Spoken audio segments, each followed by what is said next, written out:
घर हो या किचन, अगर हमें काम करने का कुछ टिप्स एंड हैक्स पता चल जाए ना, तो सभी काम को हम आसान तरीके से टाइमली कर पाएंगे। तो आज ऐसे ही कुछ यूजफुल टिप्स एंड हैक्स लेके आ चुकी हूँ जो बहुत ही काम आएगा। Hello everyone and welcome back to my channel. कैसे हो आप सभी लोग? आई होप कि आप सब बहुत अच्छे होंगे। तो चलिए आज का वीडियो शुरू करते हैं। आज का मेरा पहला टिप बहुत ज़्यादा यूज़फुल है। तो इसके लिए हमने लिए हैं एक पुराना सैंडो बनियान।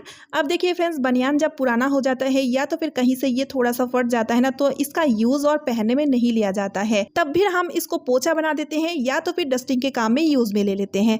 अब देखिए फ्रेंड्स, इस पुराना बनियान का यूज़ लेकर के मैं बहुत ही बढ़िया सा एक ऑर्गेनाइज़र बनाऊंगी, बिना काटे, बिना सिले और बिना एक पैसा खर्च किए हुए। मिनटों में बच जाएगा। सबसे पहले आपको क्या करना है, बनियान को उल्टा कर लेना है। उल्टा करने के बाद इसका जो लास्ट वाली पार्ट है जो ओपन रहता है ना, उसको हमें बंद करना है। देखिए कुछ इस तरह से कपड़े को इस तरह से मोड़ते हुए इकट्ठा कर लेना है और उसके बाद ना इसको बांध देना है। तो एक पतली सी रबर बैंड लीजिएगा और उसी की मदद से इसको इस तरह से टाई कर दीजिएगा। फिर आप देखिएगा तुरंत ये ऑर्गेनाइजर बन के तैयार हो जाएगा। वापस से फिर से इसको सीधा कर लीजिएगा। तो इसमें आप सब्जी या ग्रोसरी का सामान बहुत ही इजीली रख सकते हैं।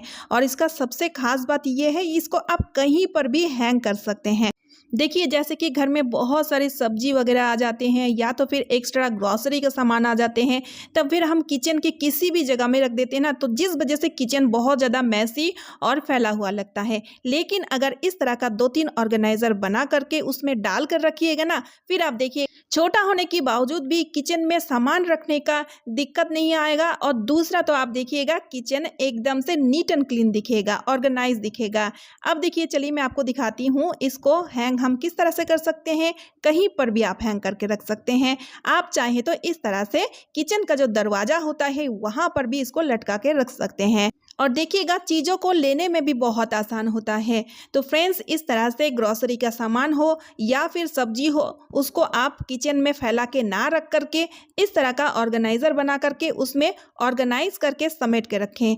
आई होप ये ट्रिक देखना आपका बहुत ही काम आएगा। तो चलिए अब देख लेते हैं अगला यूजफुल टिप। तो मैंने यहाँ पे लिया है तरबूज के छिलके। अब क्या होता है, जब हम तरबूज खा लेते हैं, इसके जो छिलके हैं इसको हम फेंक देते हैं, लेकिन इसको ना फेंक करके इसको हम बहुत ही बढ़िया तरीके से यूज में लेंगे। तो सबसे पहले हमें क्या करना है, इसका जो ऊपर वाली पतला सा लेयर है इसको निकाल लेना है काट करके। ठीक है, आप छोटे छोटे टुकड़ों में इसको काट लीजिए। आप चाहे तो इसको फ्रिज में स्टोर करके भी रख सकते हैं। अब देखिए इसका यूज़ कितना बढ़िया है। जब हम बहुत ज़्यादा काम करके थक चुके होते हैं या तो फिर देर रात तक काम करने की वजह से आंखों के नीचे जब डार्क सर्कल आ जाते हैं ना, तो उसको रिमूव करने के लिए ये जो तरबूज के छिलके हैं ना, ये बहुत ही काम के होते हैं।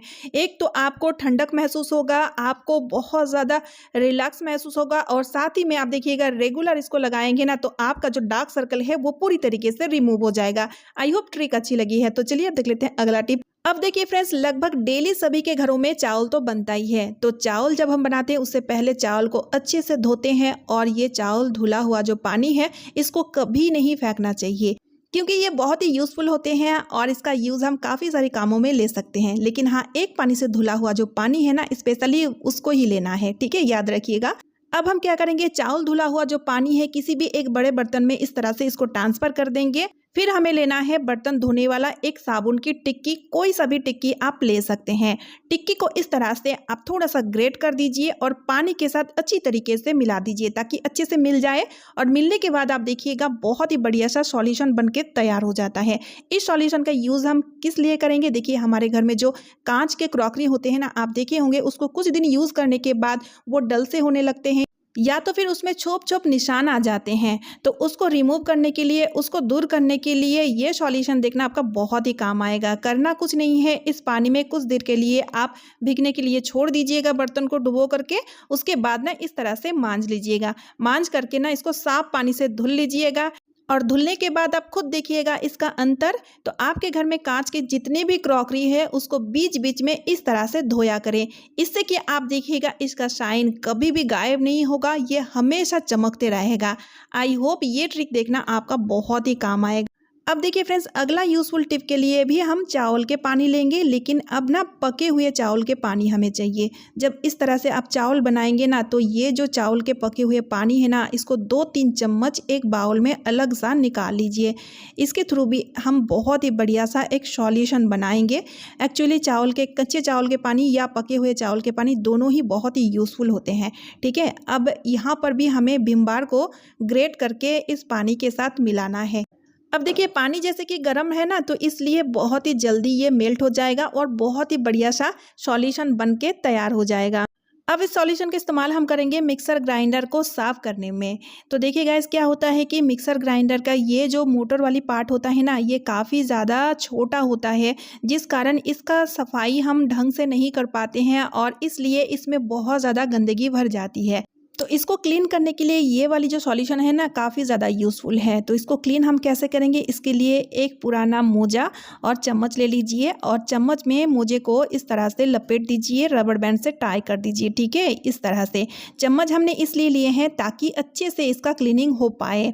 अब हम इस सॉल्यूशन को इस चम्मच में लगाएंगे और इसको इस तरह से निचोड़ लेंगे। बहुत ज़्यादा गीला नहीं रखना है, इसलिए इस तरह से अच्छी तरीके से निचोड़ लीजिएगा। अब देखिए, यहाँ पर हमने चम्मच का यूज़ इसलिए किए हैं, मोटर का ये वाली पार्ट जो बहुत छोटा होता है, जिस कारण यहाँ पर ना उंगली डाल करके या तो फिर ब्रश से हम इस जगह को अच्छे से नहीं रगड़ पाते हैं। लेकिन अब देखिए, चम्मच और मोजे की मदद से बहुत ही ईजिली छोटे से छोटी जगह को ना इस तरह से रगड़ के क्लीन कर पाएंगे। अगर आपका मिक्सी बहुत पुराना है और ये वाली जगह में बहुत ज़्यादा गंदगी भर चुका है, तब आप एक बार इस तरह से क्लीन करके देखिएगा। एक तो ये सॉल्यूशन बहुत ही ज़्यादा यूज़फुल है और दूसरा तो इस तरह से चम्मच की मदद से बहुत अच्छी तरीके से इसको रगड़ के क्लीन कर पाएंगे। जितने भी गंदगी रहेगा ना, वो ईजिली रिमूव हो जाएगा। लास्ट में इस तरह से पानी से इसको धो लीजिएगा, अच्छे से निचोड़ लीजिएगा। मतलब बहुत ज़्यादा गीला करके ये जो मोटर वाली पार्ट है, इसको हम क्लीन नहीं कर सकते हैं, इसलिए एक्स्ट्रा पानी को हमेशा निचोड़ करके इसको इस तरह से साफ करना है। देखिए कितना बढ़िया तरीके से इस तरह से हम साफ कर सकते हैं। एक एक जगह को हम अच्छी तरीके से रगड़ के क्लीन कर पाएंगे कुछ इस तरह से।